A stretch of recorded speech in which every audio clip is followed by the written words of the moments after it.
सभी प्यारे साथियों को हमारा नमस्कार। एरोमा केमिस्ट्री क्लासेस पर आपका स्वागत है। मॉडल पेपर की सीरीज में आज हमारे पास में सुपर मॉडल पेपर है और ये बहुत ही इंपॉर्टेंट मॉडल पेपर, जो मॉडल पेपर मैंने कहा था उसकी पीडीएफ सभी को मैंने प्रोवाइड कर दी है। तो इसलिए आप इस मॉडल पेपर को भी ध्यान से करें। यानी कहने का तात्पर्य यह है कि मॉडल पेपर बहुत ही सुपर है। जो मैंने बोला है वो मैंने किया है, यानी आपको जिस मॉडल पेपर के बारे में आपको बताया है कि पीडीएफ अल्टीमेट आपको देंगे, वो मैंने पीडीएफ आपको दे दी है और बहुत सारे बच्चों ने उसको ले लिया है। ये सभी हमारी सैचुरेटेड सीरीज हैं।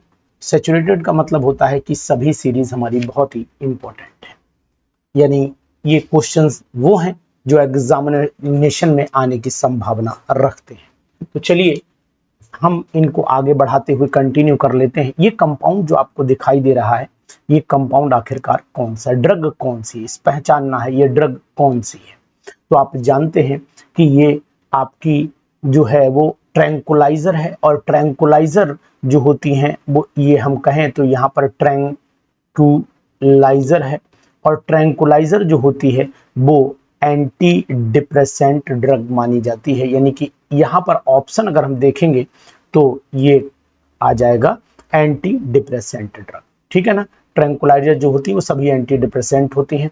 सेकंड वाले क्वेश्चन को देखते हैं, the correct order of reactivity towards SN2। SN2 reaction कौन सी है? SN2 रिएक्शन पर अगर आप देखना चाहते हैं तो देखिए यहाँ पर ऑर्डर पूछा है 1 2 3, कौन बढ़िया शो करेगा। तो यहाँ बताने की कोशिश आपको करेंगे कि ये प्राइमरी है, यहाँ देखिए, और ये वाला आपका सेकेंडरी है, यहाँ देखिए। यानी कि ये यहाँ पर सबसे बढ़िया 1 होगा, फिर आपका 3 होगा सेकेंडरी, और लास्ट में सेकेंड, यानी कि बी ऑप्शन यहाँ पर राइट ऑप्शन आपका जाएगा। तो है ना जबरदस्त क्वेश्चन जरूर हम आपके सामने ऐसे लेकर के आते हैं जो ऑटोमेटिकली बहुत ही परफेक्ट क्वेश्चन होते हैं। तो चलिए यहां पर मिला लेते हैं XYZ कौन सा। बहुत ही अच्छा क्वेश्चन है, पीजीटी में बड़ा पैट क्वेश्चन माना जाता है। और इस क्वेश्चन को अगर हम लोग देखते हैं तो ये वाला मेटाक्रिसॉल है, ये वाला ऑर्थोक्रिसॉल है, ये वाला आपका पैराक्रिसॉल है, ठीक है ना। तो यहाँ पर X क्या है? X आपका मेटाक्रिसॉल है, ये आपका अगर मैं कहूं X तो मेटाक्रिसॉल हो गया। ऑर्थोक्रिसॉल कहाँ ढूंढना पड़ेगा? क्या कह रहा है कि XYZ, ठीक है। तो XYZ तो हम मिला रहे हैं, लेकिन इसमें थोड़ा सा हमें लग रहा है फॉल्ट दिया हुआ है, हमें सही करना पड़ेगा। यहाँ पर आपको बताने की कोशिश करूंगा कि यहाँ पर आप मैच कर पा रहे नहीं। ऑर्थोक्रिसॉल ये हो गया आपका, Y हो गया आपका है, यहाँ पर ऑर्थोक्रिसॉल करना पड़ेगा, ऑर्थोक्रिसॉल, क्योंकि और भी सेट नहीं हो पा रहा है। ये यहाँ पर करना पड़ेगा पैराक्रिसॉल करना पड़ेगा। एक्चुअल में अगर यहाँ OH होता तो ये कैटिचॉल हो जाता, यहाँ होता तो रिसोर्सिनॉल हो जाता, ये क्विनॉल हो जाता। यानी कि अगर मैं इनको कैटिचॉल का स्ट्रक्चर ड्रॉ करूं तो ये कैटिचॉल का स्ट्रक्चर है, यहाँ बेंजीन हो गया, यहाँ पर OH हो गया, और यहाँ OH, ये हो गया आपका कैटिचॉल। और यहाँ पर अगर हम लोग चल लेते हैं तो इस स्ट्रक्चर में यहाँ पर हो गया आपका रिसोर्सिनॉल, और लास्ट में ये हो जाता है आपका क्विनॉल। OH यहाँ लगा लो, OH यहाँ, ये क्विनॉल हो जाता है ना। तो अच्छे क्वेश्चंस हैं, अगर आप चाहते हैं इनको कंटिन्यू करना तो जरूर करिए हमारे साथ में, क्योंकि ये क्वेश्चन आपको एग्जामिनेशन में जरूर मदद करेंगे। Up to the mark questions कहे जाते हैं ये। चलिए यहाँ आइडेंटिफाई कर लेते हैं। ये रिएक्शन आपने पढ़ी होगी ना, फोर्थ वाली रिएक्शन आपने जरूर पढ़ी होगी। फोर्थ वाली रिएक्शन कहती क्या है? फोर्थ वाली रिएक्शन ये कहती है कि यहाँ पर Z कंपाउंड क्या होगा। तो पहले हमें बेरियम हाइड्रोक्साइड के साथ में इसको ट्रीटमेंट करना है, यानी इसके 2 मॉलिक्यूल आपस में अटैच कराने। सबसे पहला काम तो ये करना है। तो 2 मॉलिक्यूल हम कैसे अटैच कराएं? ये 2 मॉलिक्यूल हम लोग ऐसे लिखते हैं, C डबल बॉन्ड O, और एक सामने से H2C, और यहाँ पर आपका H, और यहाँ CO और CH3। यहाँ से H2 निकाल दीजिए और उस हीट कर देना है, तो H2 यहाँ से निकल जाएगा BOH की प्रेजेंस में। तो कहने का तात्पर्य कि जो कंपाउंड बनना चाहिए वो हमारा आएगा ये वाला, डी ऑप्शन आ जाएगा, ये डी ऑप्शन आ जाएगा। तो ये हमारा ऑप्शन यहाँ पर सही होगा, है ना। क्वेश्चन दमदारी अगर क्वेश्चन में है तो आप कमेंट जरूर करिएगा। 5वें क्वेश्चन को देखते हैं, तो ये क्वेश्चन भी बड़ा फेमस क्वेश्चन माना जाता है। 5th वाला क्वेश्चन भी बहुत ही फेमस क्वेश्चन है, और यहाँ पर कंपाउंड क्या, अमोनिया के साथ रिएक्शन कराइए। तो CH3 COONH4 बन जाएगा, यानी कि CH3CH2 COONH4 पार्शियल कराओगे तो आपका एमाइड बन जाता है, पार्शियल कराओगे और उसके बाद हीट कर देना, तो एमाइड और एमाइड को हीट किया साइनाइड, तो यानी कि बी ऑप्शन हमारा यहाँ पर ए बी हो गया। अच्छा XY भी दिया, दोनों देखने, ओह सॉरी दोनों देखने, तो पहला वाला तो अमोनिया के साथ हीट करना है तो एमाइड बना, और दूसरा वाला जो है फिर आपका बाई जो है वो ये साइनाइड, तो बी वाला नहीं होगा, इसका मतलब ये एक ऑप्शन अब और ढूंढना पड़ेगा हमें। चलिए ये दो नहीं है, ये ऑप्शन तो पक्का है दो नहीं है, इनको हटा देते हैं, ठीक है। मतलब पहला वाला एमाइड है और दूसरा वाला साइनाइड, ये उल्टा होना चाहिए। बी का पार्ट नंबर हम देखें क्या है, सी डी में ऑप्शन देख लेते हैं। हाँ ठीक, ये वाला एमाइड हो गया, ये वाला आपका कार्बोक्सिलिक एसिड दे दिया इन्होंने, देख लें एक बार और। ये वाला तो कार्बोक्सिलिक एसिड दिया है, क्या हाइड्रोलिसिस कराई ना, सवाल ही नहीं उठता, थोड़ा सा क्वेश्चन में फॉल्ट लग रहा है भाई। यहाँ पर जो कंपाउंड बनेगा एक्स और वाई पूछा है, तो जो एक्स होगा CH3 और आपका CH3 CH2 CONH2, ये तो एमाइड हो गया, और वाई वाले को पार्शियल हाइड्रोलिसिस कराई आपने, फिर हीट कर दिया। कंप्लीट हाइड्रोलिसिस पर बनता है कंप्लीट हाइड्रोलिसिस पर बनता है एसिड, और पार्शियल हाइड्रोलिसिस पर बनता है आपका पार्शियल हाइड्रोलिसिस करा दी। अच्छा ये बात है, OIC ठीक है, तो फिर एसिड ही बनेगा। कारण है कि पहले इन्होंने हीट किया है और उसके बाद अगर हम लोग डायरेक्ट हीट करते तो साइनाइड बनता, लेकिन हाइड्रोलिसिस भी कराई गई है, तो हाइड्रोलिसिस कराने पर अगर हम लोग कंप्लीट हाइड्रोलिसिस कराते हैं, ये ले लेते हैं कंपाउंड की CONH2 लिया, तो यहाँ पर एक COOH बनता है। जब एसिडिक हाइड्रोलिसिस करते हैं और पार्शियल हाइड्रोलिसिस करते हैं तो फिर आपका एमाइड बन जाता था, उस समय नहीं बनता था अमोनियम सॉल्ट से। तो यहाँ पर ऑप्शन फिर, क्योंकि ये वाला साइनाइड पहला हो नहीं सकता, ये कार्बोक्सिलिक एसिड लंबी चेन का नहीं होगा, सी वाले पर ऑप्शन आ जाते हैं। थोड़ा सा ये कंपाउंड हमारे पास CH3, अच्छा वो अमोनिया से हीट किया, ओ सॉरी सॉरी सॉरी हीट भी किया है और फिर CN बन जाएगा, सॉरी, क्योंकि अमोनिया के साथ में हीट करना है तो एमाइड बना और एमाइड से CN बनाया, CN की पार्शियल हाइड्रोलिसिस की और हीट, ठीक है बिल्कुल सही है। तो यहाँ पर ऑप्शन हम लोग जो है ले आते हैं फिफ्थ वाले में, सही है सटीक है, या तो एसिडिक हाइड्रोलिसिस करिए या फिर आप कंप्लीट हाइड्रोलिसिस करिए, वो वहाँ CN में है, CN की कंप्लीट हाइड्रोलिसिस करते हैं। तो आपकी ध्यान दीजिए, ये वाला CH3 CH2 CONH2 बिल्कुल राइट ऑप्शन है, और यहाँ पर आपका COOH आ जाएगा। कारण ये है कि अगर आपने यहाँ पर हाइड्रोलिसिस की इस कंपाउंड, जो कंपाउंड ये बना है इसकी हाइड्रोलिसिस की है, तो फिर हमारे पास सब यही बनेगा। क्योंकि अगर ये डायरेक्ट करते CN की कब पार्शियल, भाई ये भी ऑप्शन रहता है, CN की अगर एसिडिक करें, CN की एसिडिक करें तो ये हो जाएगा, और यहाँ पर CN की कंप्लीट हाइड्रोलिसिस, एसिडिक मीडियम का मतलब है COOH, और यहाँ पर पार्शियल का मतलब होता है आपका CONH2, लेकिन CONH2 की ही करनी है तो फिर एसिड बनेगा, बिल्कुल राइट। छठा ही ऑप्शन हमारा, थर्ड ऑप्शन ही हमारा सही ऑप्शन आएगा।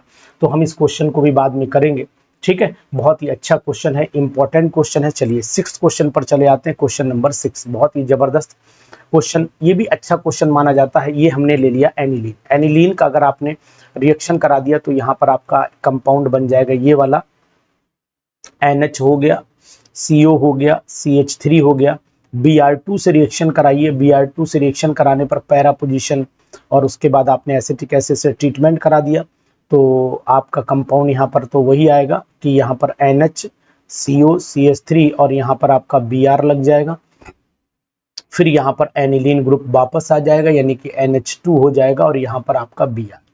तो देख लेते हैं यहाँ पर हाइड्रोलिसिस चूंकि करा दी गई है, इसलिए ये वाला ऑप्शन हमारा सही है। कि हम लोग करा क्या है इसमें देख लेते हैं, बी वाला ऑप्शन में, अच्छा सब पूछे हैं, तो एक ये हो गया, एक ये हो गया, ठीक है, यानी कि ऑप्शन नंबर हमारा बी वाला यहाँ पर सही ऑप्शन चला जाता है। बी वाले ऑप्शन को हम लोग सही ऑप्शन मान लेते हैं। बहुत ही अच्छा क्वेश्चन, ये क्वेश्चन भी आ जाइए। 7th क्वेश्चन क्या कह रहा है वो हम लोग देख लेते हैं। 7th क्वेश्चन पर नजर अगर हमारी दौड़ रही तो 7th क्वेश्चन हमारा, if the standard enthalpy of formation of, इन सब की दे रखी है किलोजूल पर मोल, इसकी बनानी है, तो ठीक है कोई दिक्कत नहीं है। इसमें आप लोग इसकी वैल्यू में से इसकी वैल्यू घटा दीजिए, यानी कि अगर हम आपसे कहें 635 और 393, ये आपके ये इससे जोड़िए, जोड़ने का मतलब ये बचेगा आपका, इसमें से ये माइनस का है तो ये घटाना पड़ेगा, तो ये माइनस का बचेगा आपके पास में 15 में से 3 गया, ओ सॉरी 5 में से 3 गया, आपका 2 बचा, और यहाँ पर आपका 13, 13 में से 9 गया तो ये 3 उधर चला गया, और 6 इधर चला गया, 4 बचा, ठीक है। तो 4 बचा, और इसके बाद यहाँ 5 में से 3 गया 2, माइनस का 242 बचा, माइनस का 242, ठीक है, और माइनस का 242, और ये आपका हो गया 1200, तो इसमें से घटाओगे तो प्लस का हो जाएगा, तो 1200 आपका प्लस का, 1207 में से 242 घटा दीजिए, यहाँ पर बचा आपका 5, यहाँ पर बचा आपका 10 में से 6, यहाँ पर बचा आपका 11 में से 2 गया 9, 965, यानी कि ए वाला ऑप्शन आपका राइट ऑप्शन आ जाता है।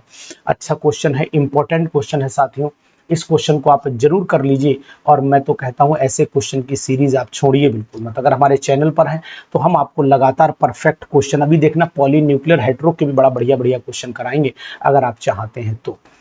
एक स्पेरेंगली सॉल्युबल सॉल्ट लिया, Ab2 वाटर इतना दे रखा है, सॉल्युबिलिटी पूछनी, ये आप करिएगा, मैं आपको बता देता हूं। A3B2 लेना है, इसको डिसोसिएट करना है 3A और आपका 2B, ये करना है। अब यहाँ पर क्या होगा, KSP इज इक्वल टू हो जाएगा आपका, KSP is equal to 3S की पावर क्यूब हो गया, और यहाँ पर आपका 2S की पावर स्क्वायर हो गया, तो 27 क्यूब हो गया और 4S स्क्वायर हो गया। तो अब इसका मतलब है 4 सत्ते 28, 4 दूनी 8 और 2 10, 108 S की पावर 5। अब यानी अब आपको S की पावर 5 सॉल्व करनी है, यानी कि 1.08 into 10 raise to the power -8 is equal to 108 S की पावर 5 सॉल्व कर दीजिएगा। S की पावर 5 सॉल्व करना है तो इसको डिवाइड करके पावर निकाल के आंसर हमें व्हाट्सएप जरूर करिएगा, क्योंकि इसमें कैलकुलेशन है। अब आप कहेंगे सर आप कैलकुलेशन नहीं कर रहे हैं, तो मैं आपको बताने की कोशिश करूंगा कि बेटा थोड़ी सी कैलकुलेशन आपको करनी है, आंसर मिल जाएगा। आंसर का मेथड मैंने आपको बिल्कुल सही बता दिया है, इसलिए यहाँ पर कोई दो राय नहीं है। वैसे आपको बहुत बुद्धिमानी का काम यहाँ करना है। पावर सीधी दे रखी है, पावर सीधी दे रखी है, 108 से 108 डिवाइड कर दिए, पावर S की पावर 5 बचा लीजिए, उड़ा दीजिए, और केवल 2 पावर बचेंगी। तो मुझे उम्मीद है कि 10⁻² के आसपास आंसर आ जाएगा, यानी कि अगर मैं देखूं मेरे हिसाब से 10⁻² आ रहा है। 1.08 इंटू 10⁻8 है, और 108 से डिवाइड करोगे ऑटोमेटिकली, और यहाँ पर S की पावर जो है वो 5 है, तो पावर दोनों की तरफ बराबर कर लेना, आंसर आ जाएगा, सिंपल सी बात है। चलिए आप कोशिश करिएगा, मैं बताता हूं आपको कि 9th वाला क्वेश्चन क्या कह रहा है। ये क्वेश्चन भी बहुत अच्छा क्वेश्चन है 9th वाला। 9th वाले में करना क्या है कि a certain temperature for the equilibrium ये दिया हुआ है, इक्विलिब्रियम मोल पर लीटर ये दिया, सब दिया, कुछ नहीं करना है आपको। ये करना है 2 की पावर आपको 2 ले लेना है, ठीक है, 2 की पावर 2 ले लेना है। नीचे आपको H2 का 0.20 और मल्टीप्लाई आपको करना है 0.20 पर, KC आराम से आ ही जाएगा। तो यानी ऊपर बचा 4, वो क्या कह रहा है, इधर certain if the equilibrium concentration mole per litre H2, ये नीचे आ गया 0.2, ठीक है, और ये 0.2 नीचे, तो 0.2 to 0.4 हो गया, तो 0.01 आ जाएगा। यानी कि 9th वाले का जो ऑप्शन है वो आपका कितना आ जाएगा,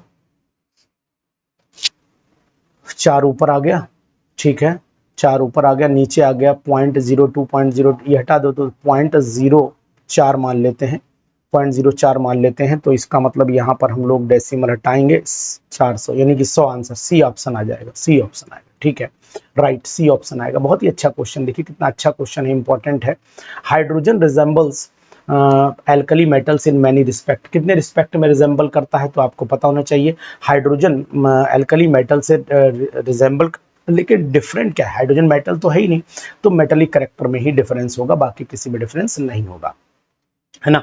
इसके बाद 11th क्वेश्चन पर चले आते हैं। 11th वाला कह रहा है कि which lithium halide is soluble in pyridine, lithium का कौन सा हैलाइड पायरिडीन में सॉल्युबल है। तो लिथियम का जो हैलाइड है वो LiCl, मैं आपको बताने की कोशिश करूंगा। इसके अंदर कोवेलेंट करेक्टर होने के कारण, कोवेलेंट करेक्टर है, और कोवेलेंट करेक्टर होने के कारण ये सॉल्युबल हो जाता है पायरिडीन में। और दूसरी चीज है कि पायरिडीन जो होता है, पायरिडीन जो होता है, इसका नेचर जो होता है पायरिडीन का वो बेसिक होता है, बेसिक, और ये एसिडिक नेचर होने के कारण भी इसको कंप्लीटली डिसॉल्व कर लेता है। ये बात भी आपको नोट डाउन करनी चाहिए। What is the nature of aqueous borax solution. Simple सी बात है कि एक्वस बोरेक्स सोल्यूशन जो होगा बोरेक्स का है, बोरेक्स एक वीक एसिड माना जाता है, तो यहाँ पर एसिडिक नेचर तो एक्वस पानी मिला दिया, तो फिर इसका मतलब है कि अगर मैं कहूँ आपसे कि आपने देखा होगा कि जो सुहागा होता है, बोरेक्स होता है, उसमें OH आयन भी बनते हैं, तो एल्कलाइन नेचर होना चाहिए। What is the catalyst use in the following reaction?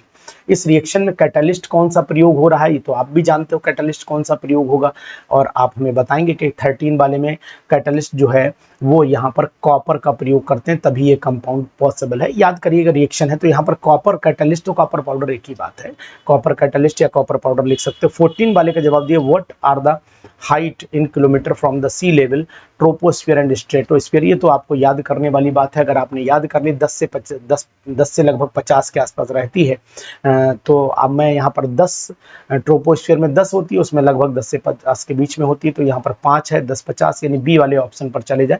आप लोग भी इस वाले ऑप्शन को एक बार चेक कर लीजिए, इस ऑप्शन को आप भी चेक करिएगा एक बार, अच्छा क्वेश्चन है।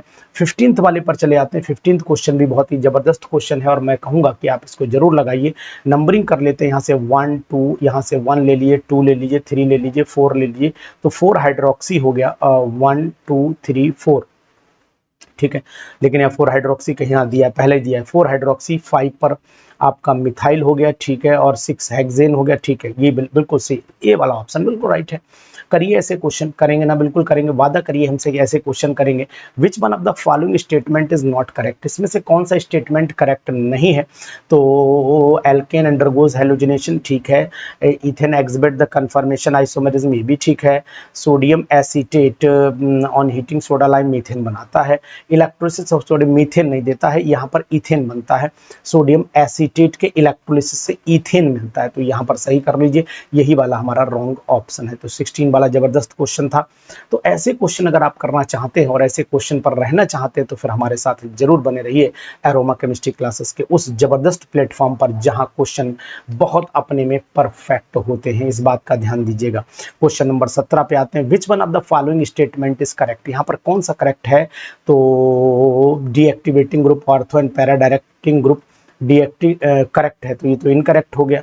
Reaction benzene 1 chloropropane and hydroxy N propyl नहीं बनाएगा क्योंकि AlCl3 की प्रेजेंस है, तो इसका मतलब है कि ये आर्थोपैरा पे जोड़ देगा। Electrophilic substitution takes place, sigma complex बनाता है इलेक्ट्रोफिलिक सब्स्टिट्यूशन, बिल्कुल नहीं। 17 वाले में अगर आप जाएंगे तो नीचे देखना, साइक्लोहेक्साडाइन नहीं, cyclohexadiene is an aromatic compound, ये भी रॉन्ग है, ठीक है। तो इसका मतलब यही स्टेटमेंट हमारा 6 वाला बिल्कुल अप टू द मार्क है, बिल्कुल चेक कर लिया करिए, अगला भी चेक कर लिया करिए, ठीक है। यहाँ पर आ जाइए, a compound formed by element X cations and Y forms cubic close packing, यानी कि वाई का नंबर हम मान लेते हैं ए, है ना, और and x occupy all the octahedral wide, तो नंबर ऑफ ऑक्टाहेड्रल वाइड भी फिर आपके ए ही बनेंगे, तो ऑल हैं, तो इसका मतलब फिर एक्स और वाई ही बनेगा फार्मूला। तो 18 वाले का जो जवाब है वो आपका बी वाला ऑप्शन आ जाएगा। 19वें पर पहुंच जाते हैं। 19वां क्वेश्चन भी अच्छा क्वेश्चन है और 19वें में द डेंसिटी ऑफ 20% के आई सोल्यूशन इज इतना, what is the approximate molality और डेंसिटी? तो सिंपल सी बात है, डेंसिटी में अमाउंट आपका ये 20 हो गया और 20 हो गया, और किसका के आई सोल्यूशन का मॉलिक्यूलर वेट 166 दे ही रखा है, और यानी कि बचा हुआ आपका वॉल्यूम कितना हो गया, 100 हो गया, तो 100 और density is equal to mass upon volume होता है, density is equal to mass upon volume, तो mass upon volume is equal to density is equal to mass upon volume, तो volume is density, mass upon हो गया, मास हो गया आपका 80 और बटे 1.22 कर दीजिए, तो इंटू 80 हो गया और ऊपर 1.22 कर दीजिए। जो कैलकुलेशन आएगी वो आप कैलकुलेट करके हमें बताइएगा। ये आ गया 20 चौक 80 कर देते हैं, 4 हो गया, और ये 1 पॉइंट, ये क्या है 16 पॉइंट है ना, नहीं 166 है, तो इसका मतलब है आंसर जो है वो डेसिमल में आएगा। ये हो गया आपका 4, ऊपर 1000 से मल्टीप्लाई भी करना है, सॉरी, तो 1.22 इंटू 1000 अपॉन 4, 166 मल्टीप्लाइड बाई 4, ये हम कैलकुलेटर से कर लेते हैं, कैलकुलेटर से इसको हम लोग कैलकुलेट कर लेते हैं। 1 मिनट का आप समय दीजिए। तो ये हो गया आपका 1220 हो जाता है, नहीं 3 जीरो है ना, ठीक है, 1.22 मल्टीप्लाइड बाई 1000 हो गया, ठीक है, 12-20 हो गया, डिवाइडेड बाई 4 कर दो, divided by 4, sorry 12-20, 12-20 divided by 4 कर दीजिए, 305 डिवाइडेड बाई 166, ये भाई साहब 1.5 के आसपास आएगा, 1.6 समथिंग आ रहा है, थोड़ी सी कैलकुलेशन का, यानी कि मैं फिलहाल 1.678 आ रहा है, इसका मतलब है कि बी वाले ऑप्शन पर चला जाऊं। अच्छा क्वेश्चन है, इंपॉर्टेंट क्वेश्चन है, ठीक है। इसके बाद आ जाइए 20वें क्वेश्चन पर, an aqueous solution of sucrose, ये आप बिल्कुल सेम है, बिल्कुल सेम दिया हुआ है, मोल फ्रैक्शन निकालना। इस वाले का जवाब आप हमें व्हाट्सएप करिएगा, व्हाट्सएप करिएगा, व्हाट्सएप करिएगा, जरूर आप जवाब व्हाट्सएप करें, इसमें से कौन सा जवाब होगा, बड़ा परफेक्ट क्वेश्चन है, इंपॉर्टेंट क्वेश्चन है, इसको जरूर करिएगा, ठीक, करके भेजेंगे ना। An aqueous solution of sucrose, molar mass 342 दिया है, सॉल्यूशन लेवल 20% है, तो सिंपल सी बात है कि भाई इसमें 20 ग्राम सुक्रोज हो गई, तो 20/342 हो गया, और आपका बटे में आ जाएगा, वाटर का मोल फ्रैक्शन निकालना है तो वाटर का ऊपर रखना पड़ेगा हमें, वाटर का मतलब 80/18 ऊपर आ जाएगा, तो यहाँ पर 80 हो गया, बटे 18 ऊपर आ गया, नीचे आपका कितना बचा था 20/342 और प्लस 80/18, यहाँ पर सिंपल सा तरीका, इसे कैलकुलेट करके आप हमें व्हाट्सएप कर देना।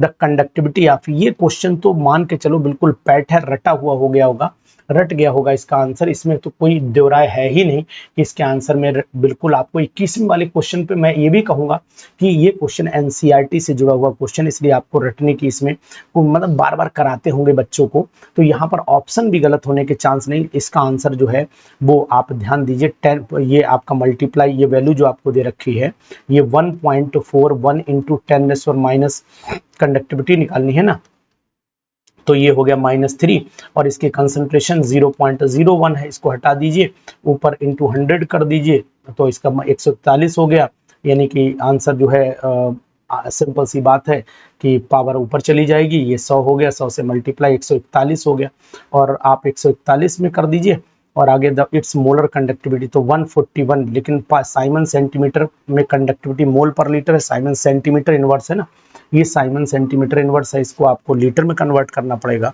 साइमन सेंटीमीटर ने सही दे रखी है, तो वैल्यू फिर आनी चाहिए मेरे हिसाब से, फिर वैल्यू 141 इंटू 10⁻⁻, ये आनी चाहिए, इंटू 10⁻⁻³ आनी चाहिए। चेक करना डी ऑप्शन आ रहा है कि नहीं आ रहा, आप भी चेक करिएगा, क्योंकि कंडक्टिविटी ऑफ 0.1 सोल्यूशन इज इतना, ठीक।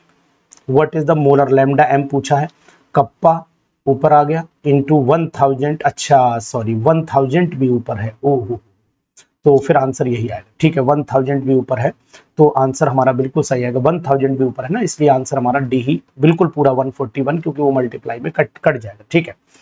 इसके बाद असर्शन रीजन पर चले आते हैं। असर्शन रीजन कह रहा है कि the rate law of A reaction can not be predict from its balanced chemical equation, बिल्कुल सही है, ये बात मैं पूरी सहमत हूँ कि ये सही है, लेकिन आपको assertion balanced chemical equation, but बिल्कुल सही, एक्सपेरिमेंटली डिटरमाइंड है, दोनों सही है, ठीक है। दूसरा पढ़ा नहीं, the order of reaction is always 0 1 2 3, हो सकता है, ऑलवेज नहीं, फ्रैक्शन में भी हो सकता है, इसका मतलब पहला सही है, दूसरा गलत है, सी ऑप्शन पर जाएं, ये 22 वाले में सी फॉल्स, ठीक है, सी के साथ में ही जाएंगे, बिल्कुल राइट ऑप्शन के साथ चलें आप। चलिए इसके बाद हम लोग आगे बढ़ लेते हैं, क्वेश्चन नंबर और ही जबरदस्त चल रहा है, बहुत ही इंपॉर्टेंट क्वेश्चन की सीरीज चल रही है, ये वाला क्वेश्चन तो 23वां का जवाब नहीं भाई साहब, 23वें क्वेश्चन का जवाब नहीं, तोड़ नहीं इस क्वेश्चन का, 23वें वाले का तोड़ नहीं है, यानी कि कॉन्जुगेट कोगुलेटिंग पावर चार्ज बढ़ने के साथ बढ़ती, तो चार्ज इस पे ज्यादा, उससे कम, यानी कि ए वाला ऑप्शन हमारा बिल्कुल राइट ऑप्शन है, ठीक है। समझ रहे हैं मेरी बात को, नहीं समझ पा रहे हैं तो जबरदस्त क्वेश्चन, इस पर इंपॉर्टेंट लगा लीजिए, वेरी वेरी इंपॉर्टेंट आप लगा करके रखिएगा, ठीक है। चलिए इसके बाद चले आते हैं हम लोग क्वेश्चन नंबर नेक्स्ट पर चलते, क्वेश्चन नंबर 24वां आ रहा है हमारे सामने, और क्वेश्चन नंबर 24वें का जवाब नहीं भाई साहब, बहुत ही जबरदस्त क्वेश्चन है, इस बार ऐसे ही क्वेश्चन आने वाले हैं, ध्यान दीजिएगा। इनमें XYZ क्या है, क्या यार क्वेश्चन है, कितना धांसू क्वेश्चन है, और मैं तो कहूंगा कि जब इसको गर्म करोगे तो ये एक कंपाउंड CaO मिलेगा, एक कंपाउंड आपका जो है वो MgO मिलेगा, एक कंपाउंड आपका CO2 निकल जाएगी, सिंपल सी बात है। तो यानी 24 वाले के बी ऑप्शन पर हम लोग चले जाएं, ये ज्यादा बेटर रहेगा, यही वाला ऑप्शन हमारा बिल्कुल मैच, क्योंकि भाई CaCO3 MgCO दोनों ही गर्म होंगे, तो वो MgO बना लेगा, वो CO बना लेगा। दूसरा ऑप्शन अगर MgO इधर होता तब भी हम वही ऑप्शन लेते, तो सिंपल सी बात है, हम इसको कंसीडर करेंगे। अगला क्वेश्चन इससे भी परफेक्ट है, 25 क्वेश्चन का स्लॉट मैं आपको दे रहा हूं, छोटा सा स्लॉट है लेकिन बहुत ही मस्त स्लॉट है। और ये क्वेश्चन आपसे पूछा जा सकता है एग्जामिनेशन में कि भैया इसका जवाब क्या आएगा। तो चलते हैं, इसमें मेटाफॉस्फोरिक एसिड में अगर ऑक्सीडेशन स्टेट देखते हैं तो मेटाफॉस्फोरिक, पहले बाकी के देखें, हाइपोफॉस्फोरस एसिड में यानी कि डी वाले ऑप्शन में अगर जाएंगे तो ये वन आती है, ठीक है, ये वन आती है। तो यहाँ वन तो बहुत जगह दे रखी है, यानी कि सेकंड वाला ऑप्शन ये दे रखा है। चलिए एक, और उसके बाद हाइपोफॉस्फोरिक में आपकी जो है वो आएगी 4, हाइपोफॉस्फोरिक में आपकी 4 आ जाती है। पायरोफॉस्फोरिक एसिड में आपकी जो है वो 3 आ जाती है, और मेटा वाले में आ जाती है 5। तो यानी कि इसका ये ले लेते हैं। तो क्या डी ऑप्शन राइट है मेरे अकॉर्डिंग? आप चलिएगा बताइएगा कमेंट बॉक्स में कि सर आपने जो क्वेश्चंस कराए हैं क्या ये क्वेश्चन अच्छे हैं। अगर ये अच्छे हैं तो अगले आपको 25 क्वेश्चन में आपको और दूंगा, और ये जबरदस्त स्लॉट आप जरूर हमारे साथ में परफेक्ट टाइम के साथ में करिए। हम क्वेश्चंस कम देते हैं लेकिन क्वेश्चन बहुत ही जबरदस्त होते हैं, और इन क्वेश्चन से उम्मीद भी करता हूं आपको बहुत सारे क्वेश्चन एग्जामिनेशन में बेनिफिशियल होंगे। तो साथियों तैयारी करते रहिए हमारे साथ, इसके बाद 26 से लेकर के आगे 50 तक के क्वेश्चन फिर आपके सामने लेकर के आएंगे। Thank you.